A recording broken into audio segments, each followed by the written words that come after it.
Is Trump getting backed into a corner? No, he's not getting backed into a corner, but he certainly is putting himself into one if he continues on the policy that he's currently on. Look, he has a lot of allies around the world, including the Europeans who came here last week.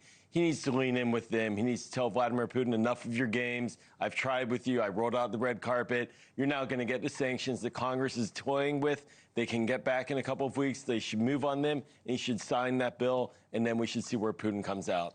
Yeah, to be clear, and I think this is an important distinction, and one somebody as fair-minded as you are will make, that Joe Biden would never go that far with those sanctions, right? And so this would be going a lot farther than Biden had ever gone. Yeah, you know, look, President Biden, he supported Ukraine vociferously, well, but slowly. He gave Ukraine enough not to get beat. Right, he held on slowly. I think we're at the point now, though, and we've seen President Trump, look, to his credit, by leaning in on his diplomacy and testing Vladimir Putin, we've seen what Vladimir Putin really wants, which is he does not want diplomacy. Does not want peace. It's time to move on to sanctions. Interesting thing happening down in South America. Oh, yeah. I think this is fascinating for our viewers. U.S. assets move towards Venezuela. There are now 6 or 7 amphibious ships, 2,000 plus Marines surrounding Nicolas Maduro's coastline. Right. That's kind of a message to somebody who has a $50 million bounty on their head.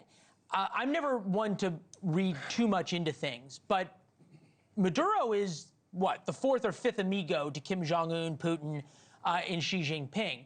Is there a world in which Trump is able to trade Maduro for a Ukraine deal and say to Putin, we'll let Maduro stay in power, we'll pull back these naval assets, in return, you make a deal on Ukraine? Well, it's a good article for War Notes, by the way, Leland, I have to add.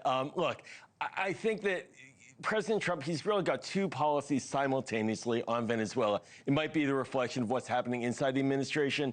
On the one hand, he's moving the assets, as you described, but on the other hand, he just approved an oil concession to Chevron just a couple of weeks ago, and Venezuela is now selling oil to the United States. So the policy is not clear. Maybe he's putting the pressure on to tell Vladimir Putin, Russia, the big sponsor of Maduro, that there is a deal in the offing. But it's a dangerous, risky game, because once you move military assets, you're now putting yourself in a position of having to show, are you going to use them or not? And I don't think he's clarified yet. Stephen Miller today made it pretty clear that he might. Take a listen. And so the president has been clear in saying that the mission of the United States military includes the defense of the nation against these foreign terrorist organizations and criminal cartels. And so what you are seeing is the resolve of the president and the United States military to combat and dismantle drug trafficking organizations, criminal cartels, and these foreign terrorist organizations in our hemisphere.